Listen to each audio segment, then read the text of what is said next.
Ladies and gentlemen, as we end our 50th year anniversary as a Faculty of Law and begin our next 50 years with a new cohort of students that have just started our new LLB Honours degree, it gives me great pleasure on behalf of Monash University and also the Faculty of Law to welcome the Honourable Bill Shorten MP. The Honourable Bill Shorten is a Monash Law and Arts alumnus who graduated from Monash University in 1992. He is the current leader of the Australian Labor Party and leader of the federal opposition. To address us today on Smarter or Poorer, why higher education will decide our future, please join with me in welcoming our Monash alumnus, the Honourable Bill Shorten.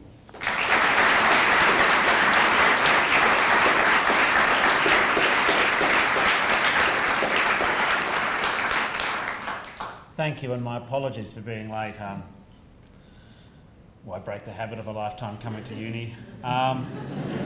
Your time is important, I'm sorry. I can't blame the North Road bus or the train anymore, it was the aeroplane, but the more some things change, the more they stay the same. But it is lovely to be here upon the celebration of 50 years of Monash law. I do have many fond memories of this place. My mother worked here from 1968. I grew up in Oakley, just down the road. I went to kindergarten here. During school holidays, Mum would have us play here in the education building, the education faculty where she worked. It's still not architecturally a beautiful building. And there's nothing that carpet tiles can do to cure that. When I was a teenager, I'd go to the Monash University Open Day. It never occurred to me that I would go anywhere but Monash, provided I could get the marks to get into Monash. And in many ways, Monash helped me in some large part become who I am today.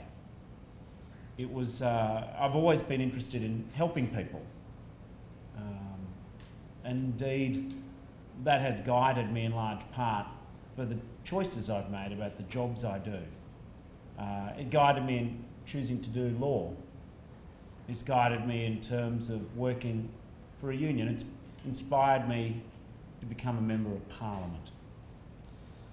But of course, in my teenage years and at university, you spend a lot of time trying to work out what is authentic and what isn't, discovering what's a waste of your time and what really feels like it's making a difference.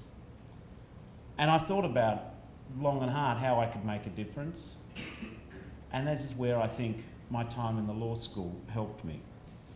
What I couldn't have predicted is that I'd come back here to H4 as the leader of the Australian Labor Party and the leader of the opposition. To be fair, there's a couple of my lecturers who didn't predict that either.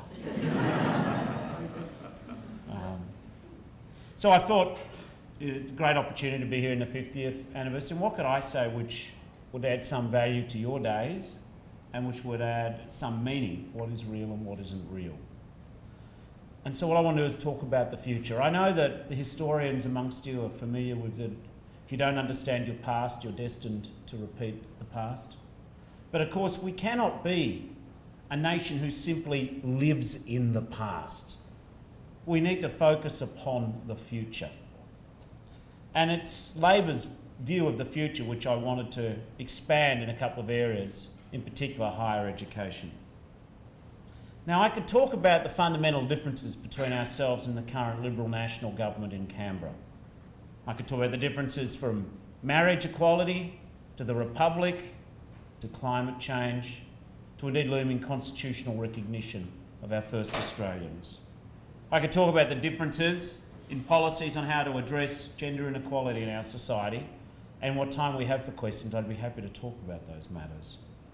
But I do want to talk a bit about what your future holds and what the government, what a national government, a conscientious national government, optimistic and energised by the future can do to help us guide us towards the future.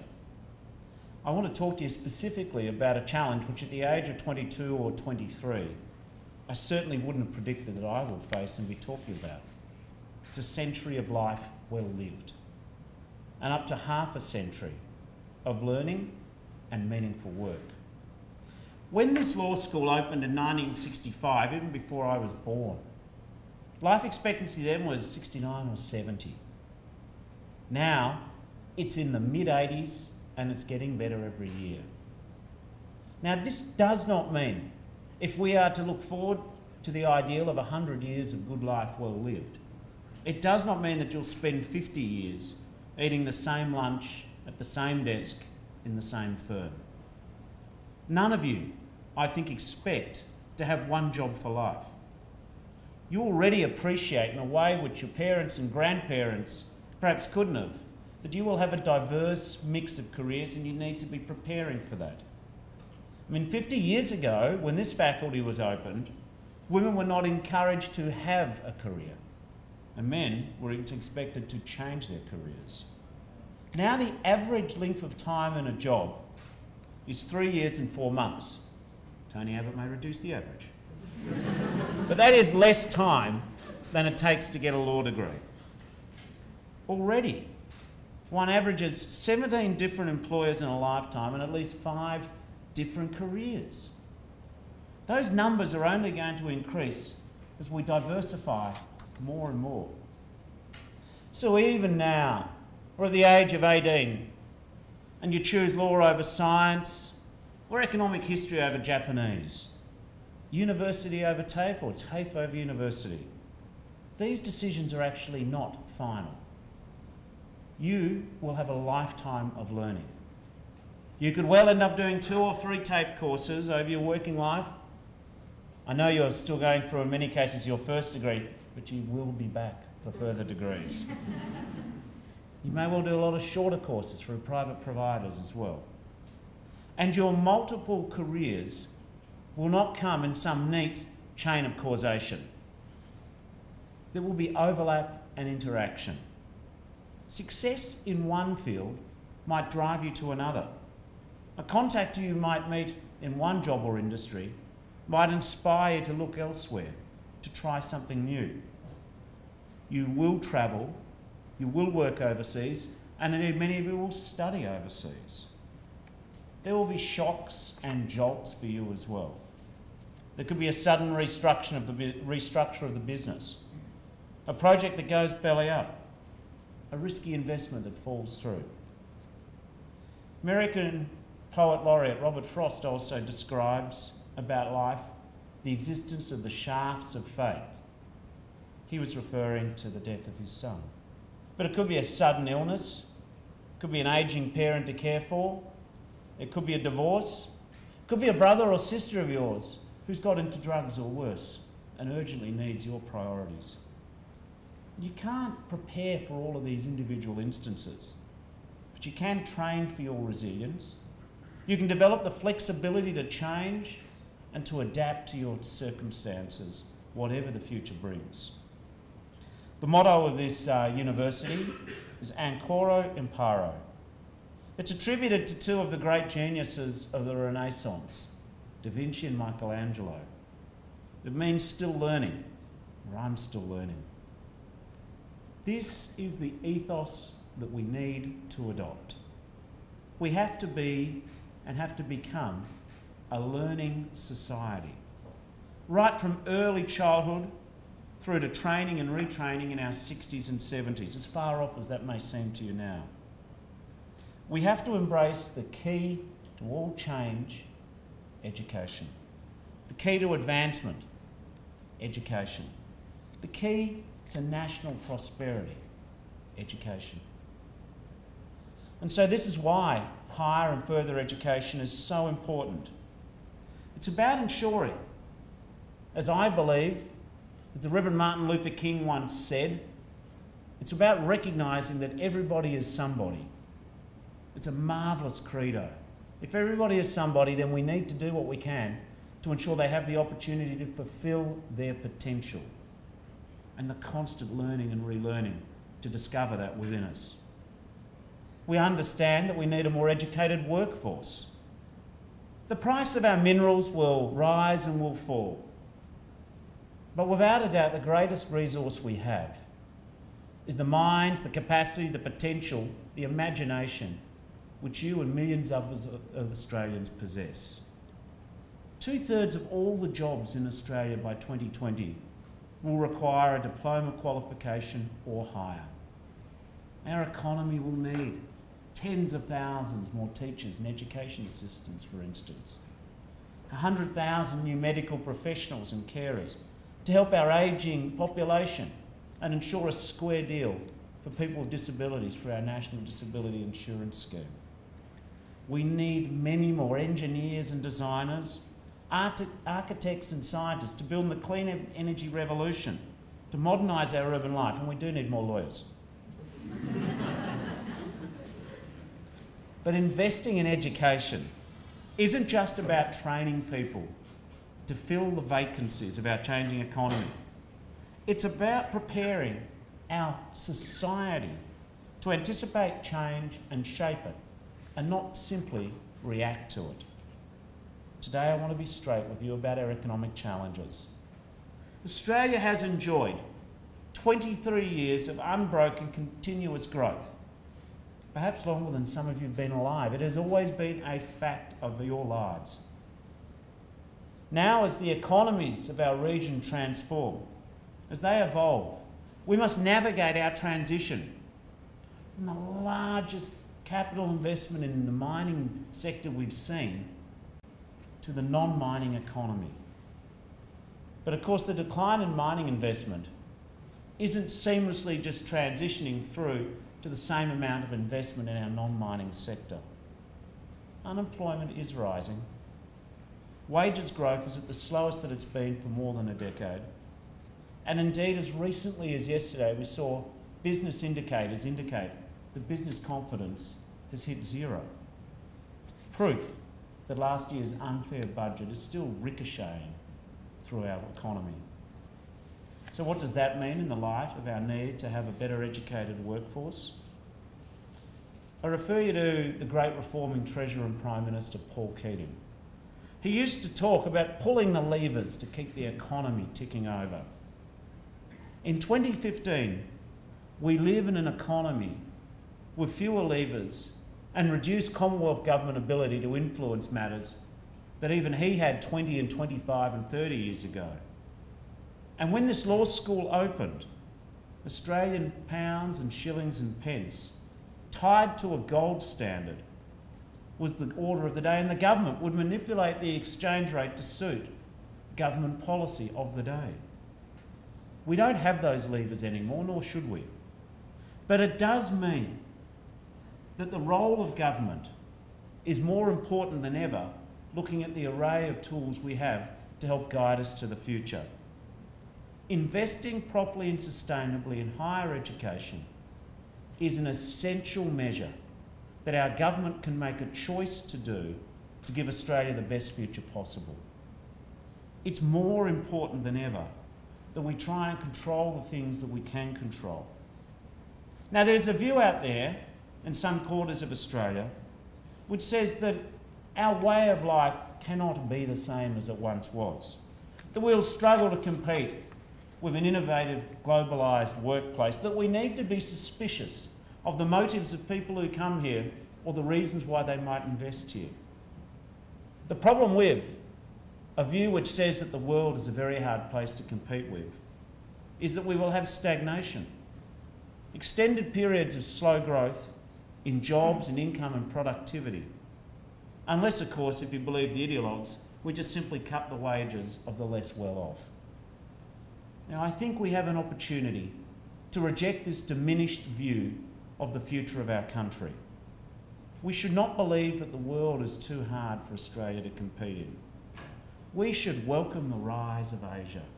We should welcome the march of women through the institutions of power in our society. We should welcome the challenges of the digital economy, forcing disruption to existing status quo. We need to welcome a wealth-creating, competitive, productive society in which all have the opportunity to fulfil their potential. I do not believe that we need to engage in a race to the bottom for low wages competing with low-wage economies. Instead of cutting pay, we should be boosting productivity. Instead of pushing up the price of university degrees, we should be broadening our knowledge base. Instead of trading away our strengths in people, we should be playing to the ability to invest in our people. We can choose to be smarter, not poorer. The big winners in the digital age will not be the low-cost labour nations. It'll be the countries and the nations who create the machines that make high-quality products and deliver specialised services. It is not just about building machines, but about designing, developing, financing, operating and refining them. Those are the jobs that we need getting done in our country. And if governments are to ask things of you, we all need to support greater investment in science, in research and innovation and in training. We need to support a world-class education system, producing graduates with the accomplished skills to compete and flourish in the new economy. The current government, I think, have made it clear that they see university education as a private benefit, a private privilege, a reward for the individual. I have listened to the current Education Minister lecture the Parliament and say, why should people who have not been to university pay for those who have? He lives in a different world to me. I have never met a grandparent or a parent who begrudges the opportunity for their child or their grandchild to gain a higher education. Labor fundamentally understands that the benefits of education do not just accrue to the fulfilment of the possibility of individuals, but to the benefit of our society as a whole.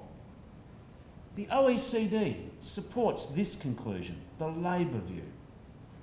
They have found that for every $1 that Australia spends on a university student's education, the average return is $5. This is the second best return of all OECD nations. And that's before we consider that universities provide us with the doctors in our hospitals, the teachers in our classrooms, the lawyers in our courts, the social workers in our community, and the countless other occupations that make Australia such a splendid destination. The OECD has also sounded a note of caution. It's identified the strong link between the quality of education that you receive and the rest of your life, the career you choose, the income you earn, indeed your overall health and well-being. Accessible and affordable education acts as a tremendous agent of social mobility, helping people to rise above their current circumstance. But if university education is available only within the circle of families who've already enjoyed its benefits, then all it does is perpetuate and cement inequality.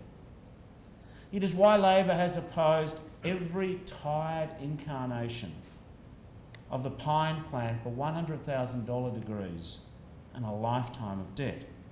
Not just because of its unfairness, but because it robs Australia of the brightness of the future that we would otherwise have.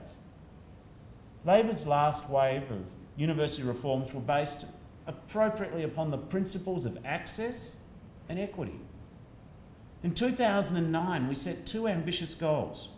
By 2025, 40 in every 100 Australians under the age of 35 would hold a bachelor's degree, up from just over 30 in every 100. By 2020, 20 in every 100 students at universities would come from disadvantaged families, young people previously denied the opportunity to commence a degree. We are ahead of schedule on that first goal, and we're certainly within reach of it within the decade. For students from disadvantaged backgrounds, we still hover at just under 17 in every 100 students, so there is more work to be done.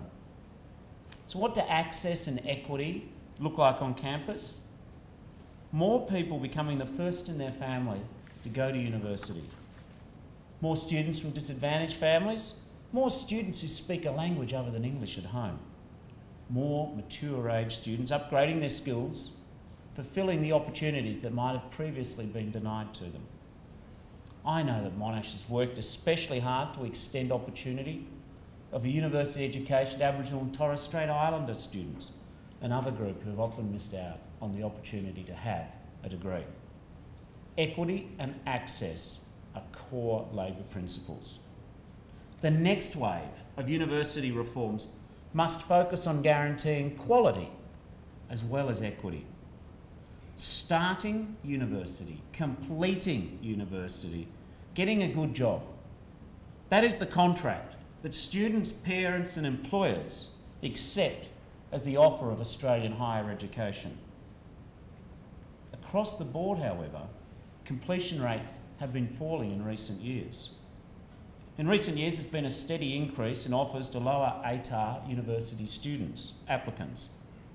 A recent study that has tracked students with an ATAR of 59 or less who started their studies in 2005 found that by 2012, just over half had completed their degree. The government study, which fed into last year's Kemp-Norton review of the demand-driven system, also found that a quarter of students with ATARs below 50 do not re-enrol for a second year. They leave university with a university debt, a student debt, but no degree. This growing group of Australians who enrol in university but don't graduate, I think poses a fundamental question for the future of higher education. How do we ensure and preserve that fundamental principle of access and equity?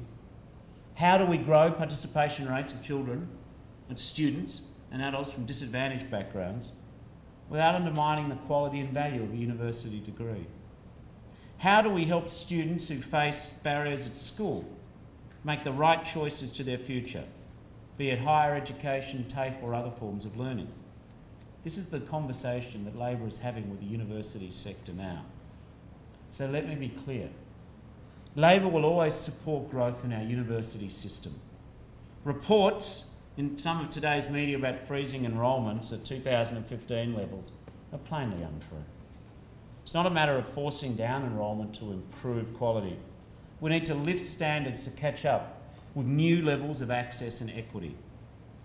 Governments and universities need to evolve. We need to move our focus from purely enrolment to including completion. It's not just about getting first years signed up and in the door.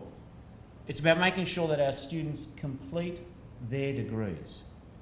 We must ensure that when you leave university after 3, 4 or 5, or even longer years, you are equipped with the confidence, the skills and the knowledge to thrive in the new economy. A sustainable funding model is central to this. Universities need resources to focus on quality teaching, as well as the individual attention that prevents students from slipping through the cracks in massive institutions like this one. And they need certainty. The alternative is a system where students are collected, their fees are harvested, rather than developing the talents and aspirations of the individuals who make up the next generation. To do this simply leaves students, universities and our nation worse off. Labor will continue to discuss the best way to provide universities with the support and security they need to produce the workforce of tomorrow. We want the best combination of excellence, equity, accessibility, driving innovation and boosting productivity. It's true of all of our educational institutions, our universities, our TAFEs and our private providers. 20 years ago, there was a neuroscientist and a philanthropist, David Marnie. Gave us a great speech at an American university where he challenged graduating students to start planning for an active fourth quarter from 75 to 100. He said that medical science will give most of you the body to blow out 100 candles on your birthday cake, and brain scientists will give you the life of your mind. Of course, in recent days, living longer has been in the newspapers. It is a fast approaching reality. The first 3 quarters of our lives will be shaped by the learning society, engaging with it, educating yourselves, retraining and reskilling to succeed. It is the job of national government to invest in education, to build a system of excellence, access and quality. I know it may seem a long way for many of you now, but your active fourth quarter will be in part defined or the seeds will be sown of the decisions that you make now and that governments make right now. When this law school opened 50 years ago, universal superannuation, not a topic which I find many people in their early 20s give a lot of thought to, it was still 27 years away. So 50 years ago, it hadn't been invented and wasn't to be invented for nearly 3 decades after that. What that means, I'm showing a bit of my arts degree major in history, is that guaranteed retirement incomes 50 years ago were the preserve of a very few, just as access to higher education was.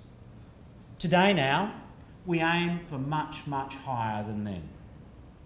Every Australian deserves security and dignity in retirement, because you shouldn't have to work hard your whole life to retire poor. Yet the major message from the government seems to be that our ageing population, the issue of growing older, of increased life expectancy, is a justification for just cutting pensions. This is the same government who froze the superannuation upon coming to power, contrary to what they said before the election. Froze the retirement superannuation, the money you get paid when you go to work that goes in your superannuation account, for 11 million Australians. So there they are. They're saying we're living longer, we'll have to cut your pensions, and we will discourage you from saving more for your own retirement. The average income earner, aged 25, because of this government's decisions in the last 18 months, will retire with $100,000 less in retirement savings. How can the government claim that a fair pension is unsustainable while trying to wreck our superannuation system? The single best method of easing pressure on government-paid pensions of a modest nature is to encourage Australians throughout their working life to save more money for their retirement. The attack on our world-class superannuation system undermines our retirement savings and will cost our retirement savings $1 trillion from the future. Australia is smarter than this. I'm sufficiently ambitious for this nation that if we were to have a reunion at the 75th anniversary of the law school, that you could come up to me and say, remember when you said that the challenge was restoring proper funding to higher education so the nation could be smarter? Remember when you said the challenge was encouraging greater retirement savings so that the nation would have a pool of national capital to draw upon for investment, and individual account holders would have a greater sense of control over their older years? And you'd be able to say to me, remember when we said that we could do this? Well, we did. And that's what I hope for this country. I'm energised by visiting Monash. I'm energised by visiting universities. I'm energised by talking to people who want to hear that the future is up for grabs and that what matters is the quality of a political party's ideas. Each of you remind me of the feeling of possibility and excitement of dealing with what university life will present you and the opportunities thereafter. I do remember a flip side of this feeling too, a sense of uncertainty, not quite sure what to do next or what exactly the future will bring. I think looking to the future brings a mix of emotions, but on balance, much more exciting and exhilarating than not. I believe your future is a century of life in a changing economy with constant learning and relearning. It will be decades of life, a century of life, where you will need to pace yourself. You will need to smooth some of your financial wealth and prosperity over your life, where you need not to let work be the sum of who you are, but have avocations as well as vocations. And of course, the resources personally to be able to meet upheaval with resilience and some degree of confidence. I actually think that's our shared future, yours and mine, us as individuals and us as a nation. Your energy, your imagination, your ideas, matched by a national government that has the same passionate focus on the future, not one stuck in the past. Thanks very much for listening.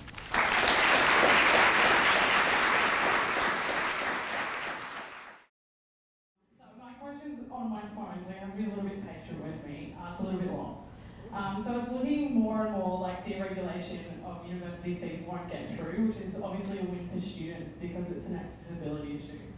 But what happens after that?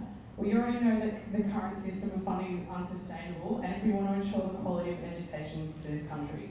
Pine has already said that if deregulation fails, the next target is research funding, which is obviously critical for a university like Monash.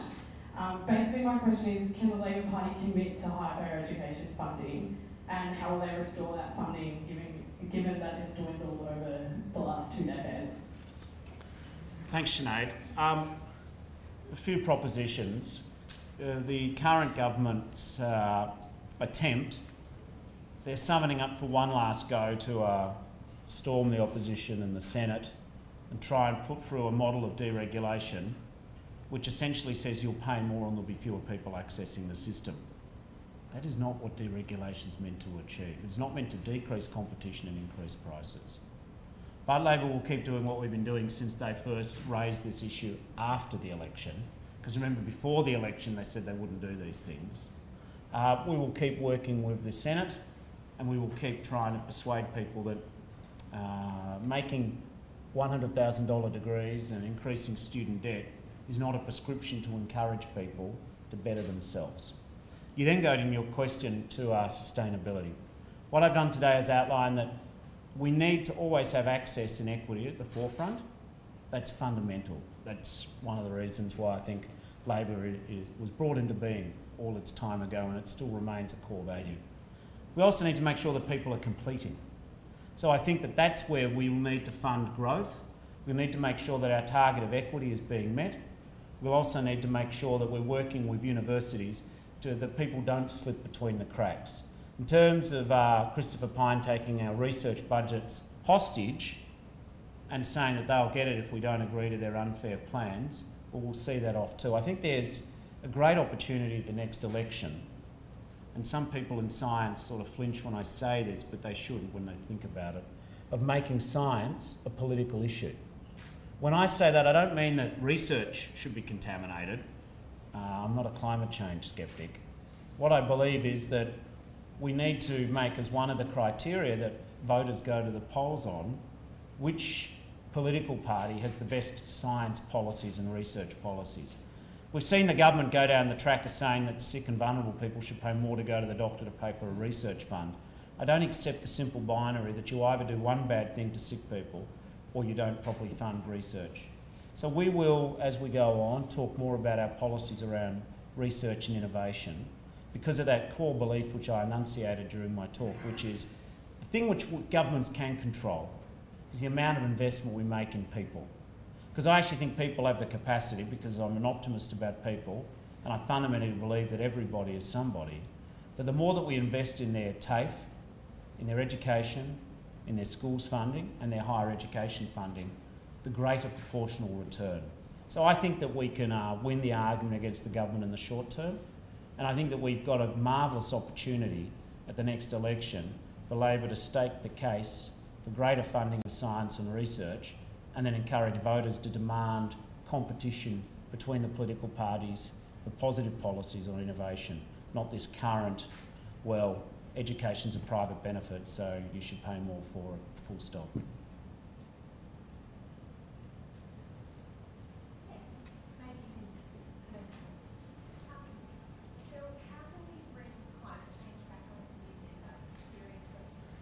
I don't think climate change has been off people's agenda or Labor's agenda, it's just off the government's agenda.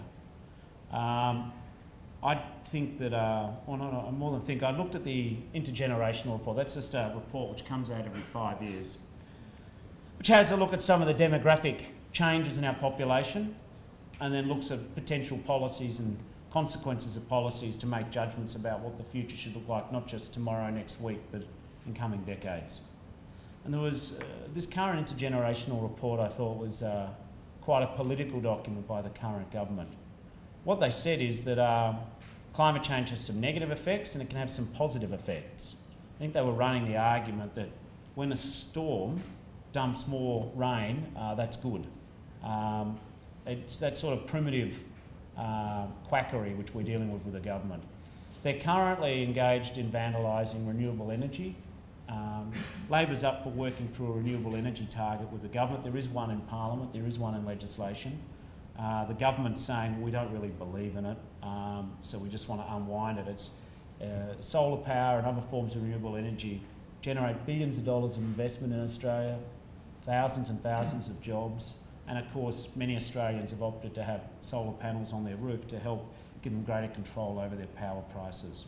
So be it renewable energy or the intergenerational report, this government isn't taking climate change seriously. But I don't believe that that reflects where Australians are up to.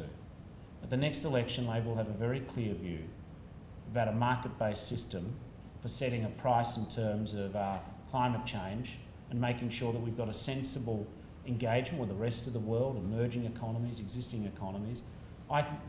I believe we will win the argument on climate change. The last time round, certainly got mugged by an argument of a high fixed price and the sort of toxic politics of a minority government.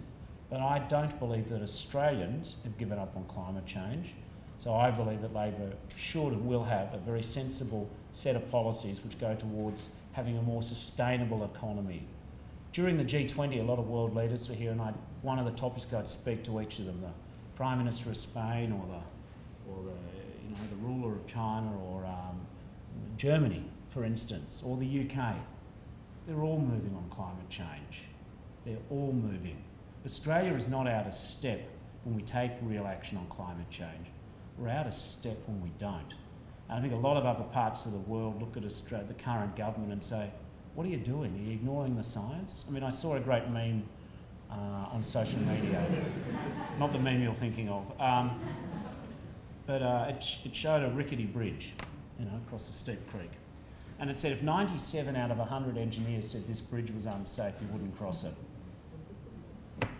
We have more than that of climate scientists saying we've got to take action, yet this government seems determined to ignore them. So it's a real issue, and people who are committed to it shouldn't give up. On the contrary, keep talking to people. The government is out of step with the future, not you. One last question. Do we have time? Yeah. Very last question here. Shorten, today you've spoken about living well and with dignity into our old age, and these are both values that I think are exceptionally important. But I wonder if you continue that despite our advances in medicine, that when we are something failing, if you will support things like legalising euthanasia in Australia, so that we really can live up to these values that we want. That's a really important issue. It's a conscience issue in the Labor Party. I'm not sure that legislating it is the answer. Well, in fact, I don't think that is the answer. I think we've got to trust our doctors in terms of the pain treatment they give individuals, in terms of how they're going in their lives at that point. I'm not sure that putting in a set of legislation will improve the situation. This is a conversation I had with my mother when she passed away last year. But I remember talking to her about these issues, and she was a smart lady, my mum. And she said she wanted to be the person who made that decision. Now, I know there's a lot more complexity and regulation. What I do trust is the ability of our medical profession to work through the issues with their patients. And I think that's where we should leave the matter at the moment. I don't support legislating sets of circumstances. But of course, it's an ongoing debate. I can respect both sides of the opinion. What I also get, though, is there is a lot we can do about growing old and making sure that we properly fund the research into dementias, that we properly fund medical research, that we make sure that older Australians are properly cared for in their last years of life in terms of home and community care funding. I know that's not strictly your question on euthanasia, but we've got to look at growing old not as a crisis, but as a responsibility to ensure that we empower people to have that last quarter century of life. I did weigh up talking to you about the last quarter century of life when many of you are just working out the first quarter century. But the decisions governments make now are going to be fundamental to that future for a lot of people. So thanks very much. Enjoyed talking to you.